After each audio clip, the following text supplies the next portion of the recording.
आदाब, इस्तकबाल है। मैं हूं आपके साथ अबू हुरैरा और आप देख रहे हैं खबर खास।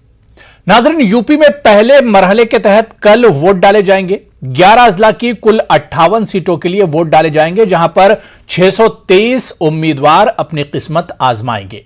यानी यूपी इंतखाबात का सिलसिला जो पिछले कई हफ्तों से लगातार चल रहा है, यूपी में जो सियासी हलचल थी, जो सरगर्मियां थी, अब इम्तिहान का वक्त आ गया है और पहले मरहले के तहत मगरबी यूपी की 58 सीटों पर वोट डाले जाएंगे।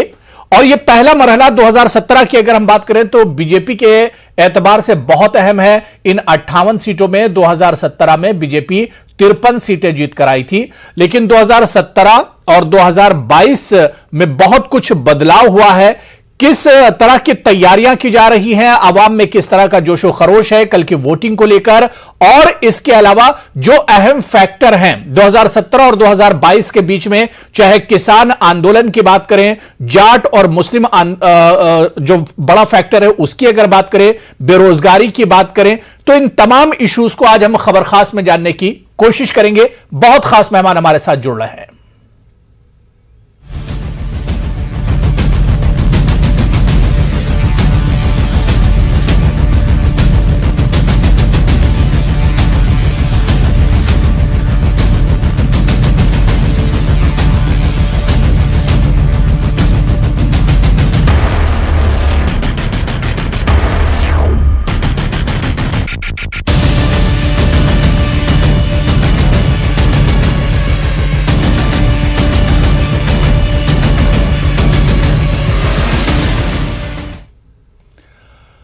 तो कल यूपी चुनाव का पहला दौर होगा और किसका कितना जोर होगा, इसी पर सबकी नजरें होंगी। 58 सीटें बहुत इंपॉर्टेंट सीटें और खासतौर से बीजेपी के एतबार से, जिसने 5 साल यूपी की हुकूमत पर हुक्मरानी की है, उसके लिए बहुत अहम है। और इसके अलावा जो नया इत्तेहाद समाजवादी पार्टी और आरएलडी का है उसके लिए भी बहुत अहम है।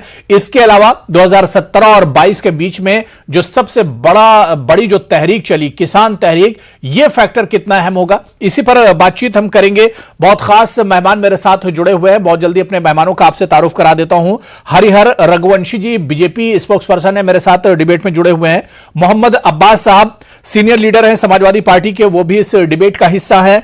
मोहिब्बुल हक साहब, आप पॉलिटिकल एनालिस्ट हैं, अलीगढ़ मुस्लिम यूनिवर्सिटी से हमारे साथ जुड़े हुए हैं।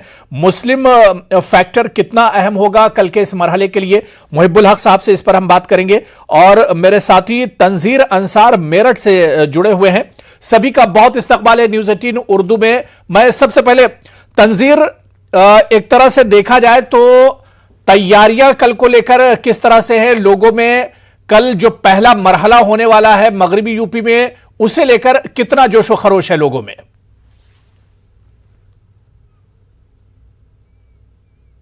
बिल्कुल अबू, देखिए जिस तरह से पहले मरहले में की शुरुआत, यूपी इलेक्शन की शुरुआत ही पहले मरहले में मगरबी उत्तर प्रदेश के 11 अजला की 58 सीटों पर पोलिंग से हो रही है और कल सुबह 7 बजे से पोलिंग स्टार्ट हो जाएगी, वोटिंग का सिलसिला स्टार्ट हो जाएगा।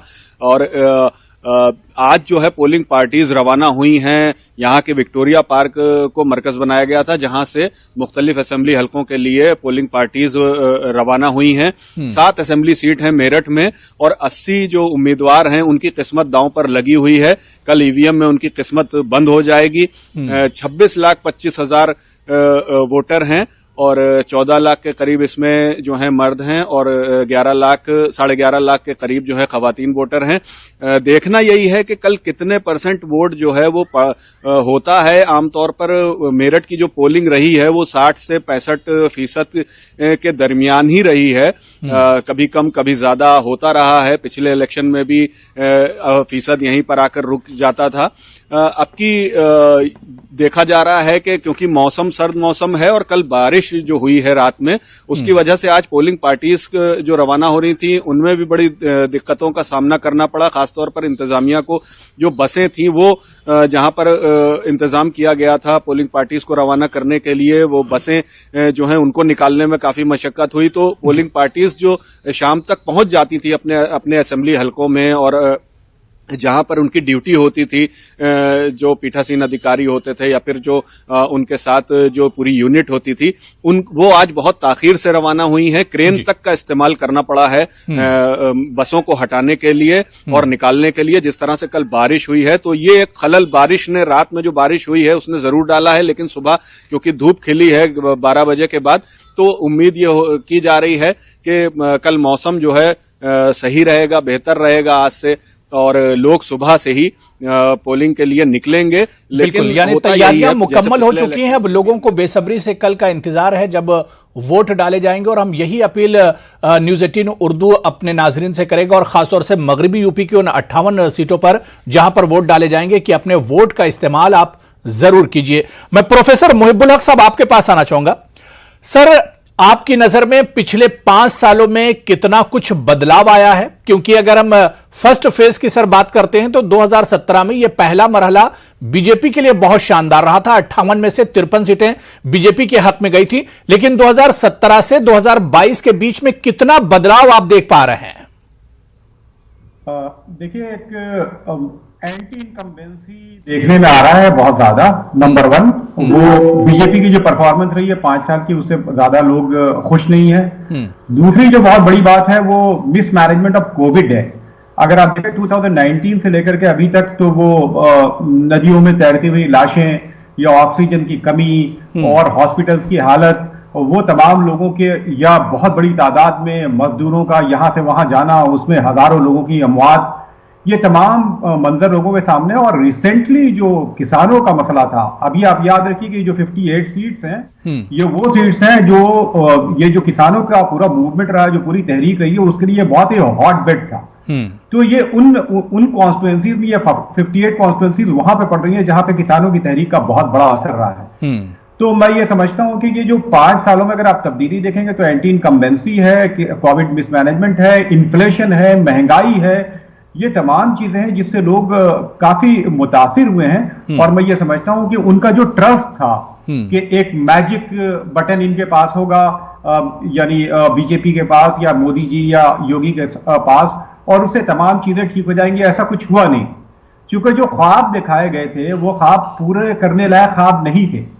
तो नतीजे के तौर पे इसका इंपैक्ट आपको देखने में मिलेगा कि 58 में जो 53 सीट्स गई थी, ये किसी भी हालत में ये परफॉर्मेंस रिपीट होने वाली नहीं है, बल्कि ज्यादा चांसेस ये हैं कि एंटी इनकम्बेंसी का फायदा अपोजिशन पॉलिटिकल पार्टीज को होगा। बिल्कुल, यानी पहले मरहले से ही बीजेपी के लिए बड़ा इम्तिहान है। मैं हरिहर रघुवंशी जी आपके पास आना चाहूंगा। सर, 2017 में हमने देखा था कि बीजेपी के लिए पहला जो मरहला था, फर्स्ट फेज, बहुत शानदार रहा था।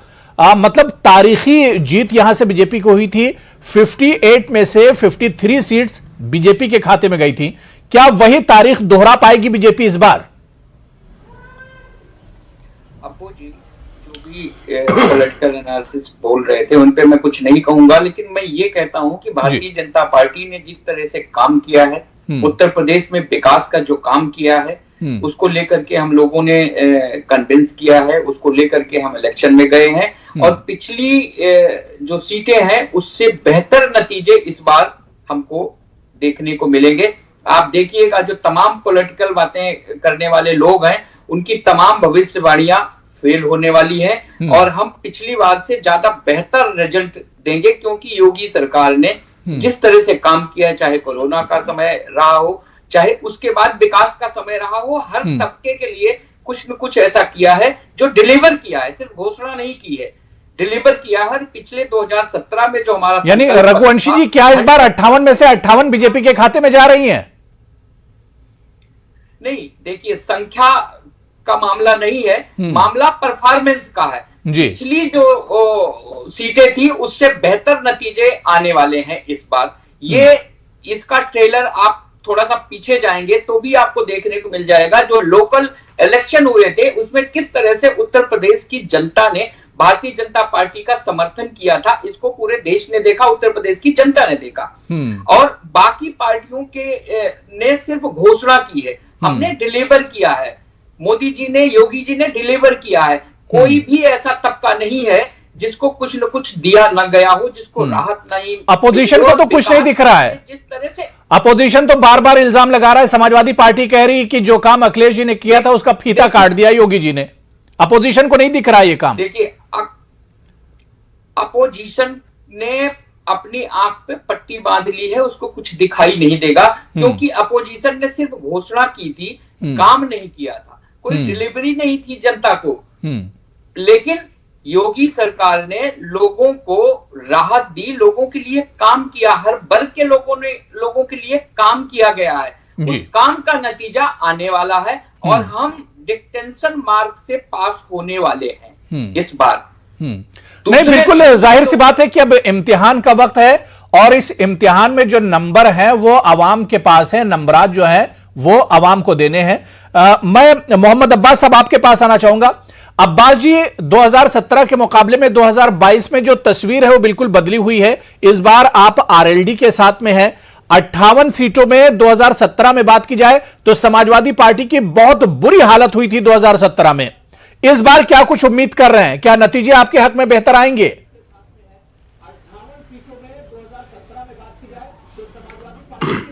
1857 की क्रांति का शहर मेरठ है जी, और ये दुआबा की धरती है। 1857 में जब क्रांति हुई, बहादुर शाह जफर जब खतरे में थे तो शामली से बाबा शाहमल, जिनके नाम पे शामली जिला है पूरा जी, जो जाति से जाट थे लेकिन किसान, बड़े किसान नेता थे, उन्होंने जब से ये गठबंधन बनाया है और 1857 क्रांति की दिल्ली जाए अपने साथियों को लेके गए, हजारों हजार किसान गए इकट्ठा होकर। वही बाबा शाहमल की धरती है। किसान इकट्ठा है, किसान जातियां इकट्ठी हैं और सब इकट्ठा होकर एक साल किसानों ने अपनी दुर्गति देखी है। 1000 के आसपास किसान मारा गया। किसानों पर थार से ड्रोन डाला गया केंद्रीय गृह राज्य मंत्री के बेटे द्वारा साजिश करके। पश्चिमी उत्तर प्रदेश के लोगों ने दिल्ली से गाजीपुर तक के जो हाईवे थे उन पे देखा यहाँ के लाखों लोग नंगे पांव छाले पड़े और सड़कें लाल थी। हमने गंगा जमुना के तट लाशों से भरे हुए देखे। हमने 50,000 का बिकता सिलेंडर देखा, 1 लाख रुपए का अस्पताल में कोरोना टाइम में बेड देखा। हमने भारतीय जनता पार्टी के नेता जो बीजेपी कह रही है कि कोरोना के दौर में हमने किसी को भूखा नहीं सोने दिया। कोरोना के दौर में सरकार ने किसी को भूखा नहीं सोने दिया, ये दावा है सरकार का।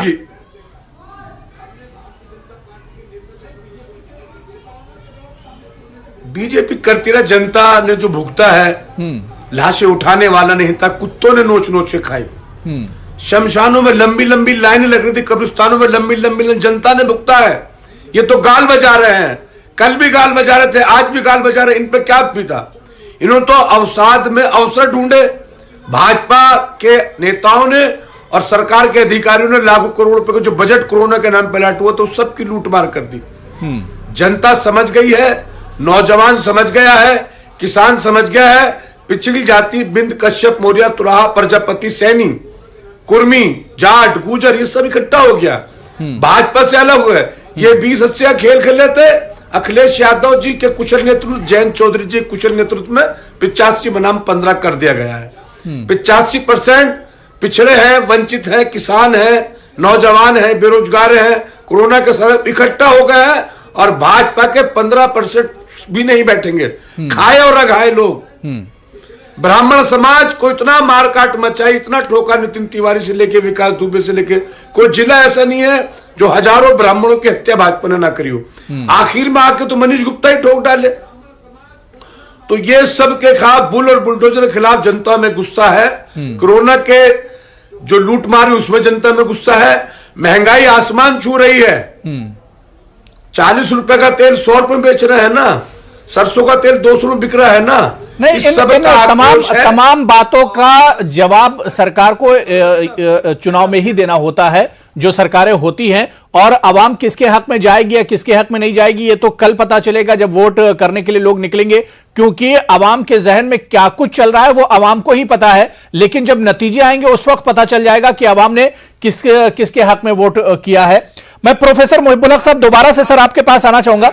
सर, वेस्टर्न यूपी की अगर हम बात करते हैं और खासतौर से इन 58 सीटों की जहां पर कल वोट डाले जाएंगे, यहां पर मुस्लिम वोटर्स की जो अहमियत है, जो इंपॉर्टेंस है, उसे किस तरह से आप देखते हैं? देखिए ये जो वेस्टर्न यूपी है जी, इस बार का जो अगर आप इलेक्शन देखें तो ये जो इलेक्शन हो रहा है, ये असेंबली इलेक्शन, ये बीजेपी की फ्रेंडली पिच पे इलेक्शन नहीं हो रहा है। यानी मुस्लिम फैक्टर जब उस वक्त बहुत इंपॉर्टेंट होता था जब एक एंग्जाइटी, एक फियर क्रिएट किया जाता था। अभी इत्तेफाक से अगर आप देखें तो किसान बहैसियत एक क्लास इमर्ज होता है जिसमें डिफरेंट कास्ट के लोग हैं। अगर आप दूसरी तरफ देखें तो एक ओबीसी कंसोलिडेशन अखिलेश यादव की क़यादत में जबरदस्त देखने में आ रहा है। और ओबीसी कंसोलिडेशन जब भी हुआ है तो आप देखिएगा हिंदुस्तान की जो इलेक्टोरल तारीख है वो बदल जाती है। ये एक फैक्टर नजर आ रहा है। तो ये मुस्लिम फैक्टर से ज्यादा अगर आप देखें तो जो एक ऑप्रेस्ड क्लासेस हैं उनका मैं देख रहा हूं एक कंसोलिडेशन और एंटी इनकम्बेंसी यही है। देखिए जो महंगाई है मिसाल के तौर पे, या मिसमैनेजमेंट ऑफ कोविड है, अनएम्प्लॉयमेंट है, इससे तमाम लोग अफेक्ट होते हैं, वो हिंदू हो, मुसलमान हो, सिख हो, ईसाई हो। तो अल्टीमेटली उसके खिलाफ जो एंगर होता है वो आमतौर पे वोट में तब्दील हो जाता है। अगर आपने देखा होगा अभी बीजेपी के जो स्पोक्स पर्सन है वो कह रहे थे कि विकास के नाम पे हम वोट मांग रहे हैं। विकास के नाम पे वोट नहीं मांग रहे हैं, वो कोशिश वो कर रहे हैं कि अपनी फ्रेंडली पिच पे यानी हिंदू मुस्लिम टाइप की बातें करके पोलराइजेशन करके वो वोट लें। लेकिन वो पोलराइजेशन में कामयाब नहीं हो रहे हैं। वो जो फियर या जो पॉलिटिक्स ऑफ एंग्जाइटी है वो जो करते थे, तो ये मुस्लिम फैक्टर कोई बड़ा फैक्टर यहाँ पे नहीं है। क्योंकि अगर आप देखेंगे तो ये जो एक चेंज की वेव नजर आ रही है और उस चेंज में हिंदू, मुसलमान, सिख, ईसाई वो सब एक साथ एंटी बीजेपी कंसोलिडेशन नजर आ रहा है। तो मैं ये नहीं समझता हूं कि इसमें कोई मुस्लिम फैक्टर नाम की कोई चीज है। ये क्रिएट किया जा रहा है कुछ मीडिया हाउसेस के जरिए, अदरवाइज कोई ऐसा बड़ा फैक्टर नहीं है। बिल्कुल। तंजीर मैं आपके पास आना चाहूंगा, उसके बाद रघुवंशी जी मैं आपके पास भी आऊंगा। जो बातें प्रोफेसर मुहिबुल हक साहब ने कही उस पर भी हम चर्चा करेंगे। तंजीर, लोगों में किस तरह का जोशो खरोश है? क्योंकि कल जो नंबरात देने होते हैं, जो इम्तिहान में पास या फेल करना होता है उम्मीदवारों का, वो लोगों के हाथ में है, आवाम के हाथ में है, वोटर्स के हाथ में। तो वोटर्स में किस तरह का रुझान है, लोगों में कैसा जोशो खरोश है, और खास तौर से ऐसे वोटर्स जो पहली बार कल पोलिंग बूथ पर पहुंचेंगे वोट करने के लिए, नौजवानों में कितना जोशो खरोश है?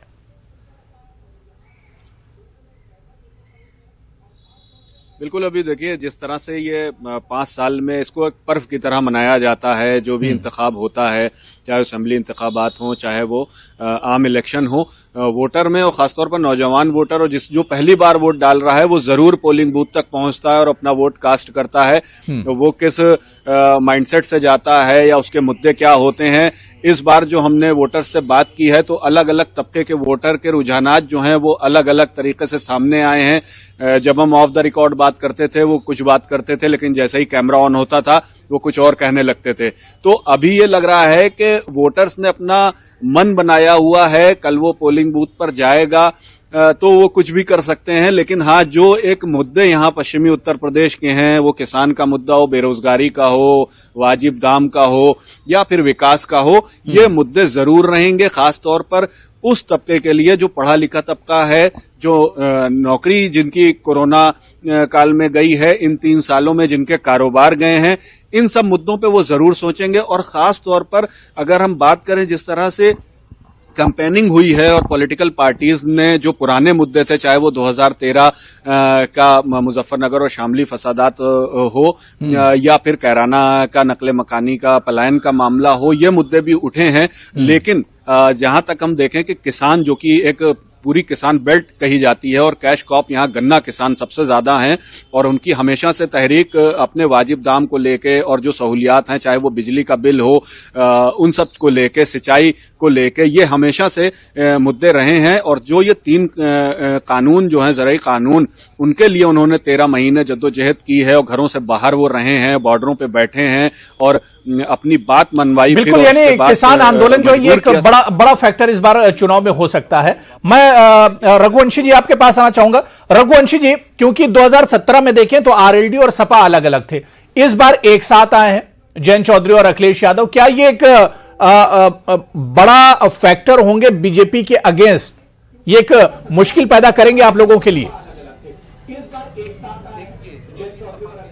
बोल रहे थे, पहले मैं उनकी बात का जवाब दे दूं। जी जी। उनके पास कुछ भी बोलने को नहीं है, सिर्फ पिछली बातों को दोहराने के लिए वो बिलबिलाए और परेशान इसलिए हैं कि वो जिन माफियाओं को पाल रहे थे, पोस रहे थे, योगी जी का बुलडोजर उनको तहस नहस कर दिया, इसलिए वो परेशान है, इसलिए उनकी बहुत चर्चा नहीं करते। आपने जहां तक जो सवाल पूछा कि ये अखिलेश और आरएलडी का समर्थन, अखिलेश कई बार इस तरह का प्रयोग कर चुके हैं। आपने देखा बुआ जी से समर्थन उन्होंने गठजोड़ किया, फिर कांग्रेस से किया, फिर ये कि इस तरह का उनका सारा प्रयोग आज तक फेल होता रहा है। उत्तर प्रदेश की जनता उनके किसी भी प्रयोग को आज तक समर्थन नहीं दी। दूसरी चीज, जो इस बेल्ट का मामला है, पश्चिमी उत्तर प्रदेश, जो यहाँ मुद्दे थे, उन मुद्दों को किस तरह से भारतीय जनता पार्टी ने खत्म किया, चाहे वो गन्ना किसानों का मामला रहा हो, अभी तक का जो भुगतान रहा है इस उत्तर प्रदेश सरकार के रिकॉर्ड में, अभी तक की सरकारों में 1,43,000 करोड़ रुपया दिया, जिसमें 10,000 करोड़ सपा का बकाया भी था, जो सबसे बड़ा मुद्दा होता है। दूसरा जो अभी बात आपके पत्रकार ने कहा बिजली का, आप देखिए जो पिछली बार भारतीय जनता पार्टी ने अपने संकल्प पत्र में जो जो वादे किए थे 100% उन वादों को पूरा किया।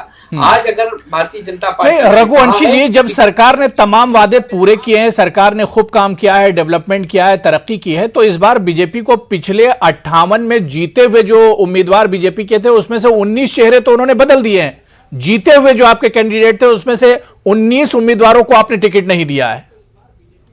अब वो भाई भारतीय जनता पार्टी उनको टिकट देती है जो जनता का काम करते हैं और जो ईमानदारी से पार्टी की बताई गई नीतियों को, और मैं मोहिबुल हक साहब आ रहा हूं आपके पास। जी जी, हमारी पार्टी का कोई भी व्यक्ति हो, अगर वो काम सही से नहीं कर रहा है, उसकी परफॉर्मेंस सही नहीं है, तो वो दूसरी पार्टियों की तरह नहीं है, बगावत होती है।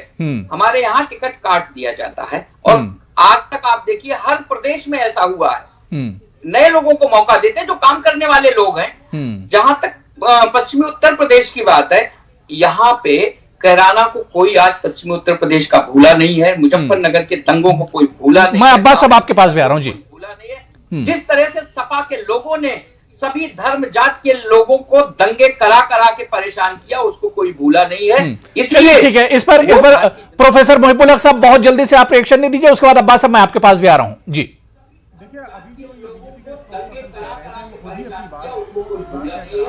उनके कम से कम 19 एमएलए जो है नॉन परफॉर्मिंग एमएलए रहे हैं जी, यानी 53 में 19 एमएलए वो हैं जिनके टिकट इसलिए काटे गए कि उन्होंने परफॉर्मेंस नहीं दी। तो अगर आप सोचिए कि 19 एमएलए को इस बात पे पार्टी खुद हटा दे कि उनकी परफॉर्मेंस खराब है, तो इससे अंदाजा लगा लीजिए कि ये पार्टी जो वादे जिसने किए थे, मिसाल के तौर पर आप 15 लाख से शुरू कीजिए। प्राइम मिनिस्टर के वादे जब झूठे साबित हुए तो चीफ मिनिस्टर ने जो 2 करोड़ नौकरियों की बात की थी, कितने लोगों को नौकरी मिल गई, नौजवान पूछ रहा है, उत्तर प्रदेश का नौजवान पूछ रहा है कि कितने स्कूल्स, कितने कॉलेजेस, कितने हॉस्पिटल्स, सड़कों की हालत देख लीजिए पूरे उत्तर प्रदेश में। तो अल्टीमेटली डेवलपमेंट के मुद्दे पे अगर ये इलेक्शन होता रहता है तो इसका नुकसान बीजेपी को होगा। अब्बास साहब, ऐसी बातें कर रहे हैं, इतनी झूठी बातें क्यों करते हैं? चाहे रोजगार का मामला हो, चाहे सड़कों का मामला हो, चाहे हेल्थ का मामला हो, आप बताइए ना कौन सी सरकार है जो जिसने इस तरह का काम किया? बताइए एक सरकार आज तक। नहीं तो रघुवंशी जी, नहीं दिखाई देता। रघुवंशी जी, सर आप बुरा क्यों मान रहे हैं? जब आपने काम किया तो आवाम आपके हक में आएगी, और कल फैसले का दिन है। जब आपने काम किया तो आपको इस पर नाराज होने की जरूरत नहीं है। अगर अब जाहिर सी बात है ये सियासत है, छीटाकशी तो इसमें होती है, लेकिन अगर आपने काम किया तो आपको नाराज होने की जरूरत नहीं। कल अवाम आपके हक में फैसला करेंगे। मैं अब्बास साहब, आप कुछ कहना चाह रहे हैं? अगर अब जाहिर सी बात है ये सियासत है, छीटाकशी तो इसमें होती है, लेकिन अगर आपने काम किया तो आपको नाराज। ऐसा काम तो आज तक किसी ने किया ही नहीं है जो बाबा जी ने कर दिया। 1000 से ज्यादा ब्राह्मण ठोक डाले, थार गाड़ी चढ़ा डाली, मरने वालों की लंबी लंबी गंगा जमुना में लाइन लगे, ऐसा काम कहां हुआ है? ये कह रहे हैं 19 का टिकट काटा है इनका। एक विधायक, एक सांसद, जहां 58 सीटों में चुनाव हो रहा, एक विधायक, एक सांसद किसी गांव में जाने लायक है? लठ लिए खड़े हुए हैं चौधरी, आके तो दिखाओ। 58 के 58 सीटें हारेंगे ये, ऊपरा साफ पश्चिम कर देगा। किसानों के बेटे तैयार हैं, पिछड़ी जाति के लोग इकट्ठा हो चुके हैं, बेरोजगार मुट्ठी बांधे हुए हैं, कोरोना में सताए हुए लोग और आज अपराधियों बिल बना रहे हैं। सब अपना हिसाब चुकता करेंगे, भाजपा को साफ कर देंगे। अपराधियों ये जो गर्मी निकालने की बात करते हैं किसानों की, राकेश टिकैत की, जयंत चौधरी की गर्मी निकालने की बात करते हैं, किसानों की गर्मी निकालेंगे ये? किसानों की गर्मी तो ये देखिए अपने अपने दावे हैं, अपने अपने दावे हैं कि हम जीत कर आ रहे हैं और हमारी जीत होगी, लेकिन जीत असल में इंतखाबात में आवाम की होती है। आवाम जिसे चाहेंगे उसे जिताएंगे और जिसे चाहेंगे उसकी शिकस्त होगी।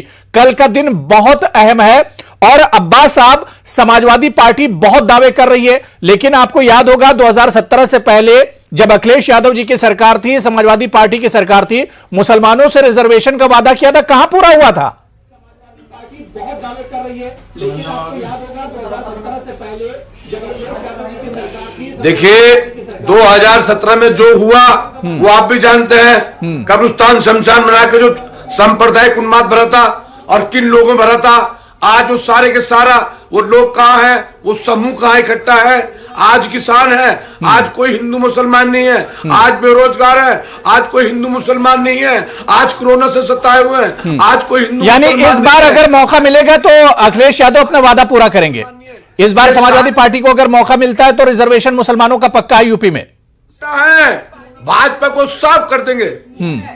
रघुवंशी जी जल्दी से आपका कमेंट। सबको न्याय मिलेगा, सबको इंसाफ मिलेगा। रघुवंशी जी जल्दी से आपका कमेंट। समाजवादी का तो मतलब है कि बराबर इंसाफ करना। रघुवंशी जी आप कुछ कहना चाह रहे हैं? मौका मिलने वाला नहीं है, सपा की अंतिम पारी है, अगली बार इनका खाता भी नहीं खुलने वाला है, इनकी पार्टी छिन्न भिन्न होने वाली है, क्योंकि इनका, चलिए देखिए ये अपने अपने दावे हैं, आवाम को असल में फैसला करना है। न्यूज 18 उर्दू वेस्टर्न यूपी के 58 सीटों के जो हमारे नाजरीन हैं और जो वोटर्स हैं उनसे यही अपील कर रहा है कि सियासत अपनी जगह है और आप ऐसे उम्मीदवार को चुनकर लाइए जो आपके लिए डेवलपमेंट करे, जो आपकी तरक्की का जामिन हो, जो आपके काम आ सके। ऐसे उम्मीदवारों को चुनकर लाइए। जमहूरियत का जश्न है, अपने वोट का इस्तेमाल जरूर कीजिए, आप वोट जरूर दीजिए और उसके बाद ही कल कोई काम कीजिए। बहुत बहुत शुक्रिया रघुवंशी जी मेरे साथ जुड़ने के लिए, मोहम्मद अब्बास साहब, प्रोफेसर मुहिबुल हक साहब और तंजीर अंसार, सभी का बहुत बहुत शुक्रिया डिबेट में जुड़ने के लिए। आदाब।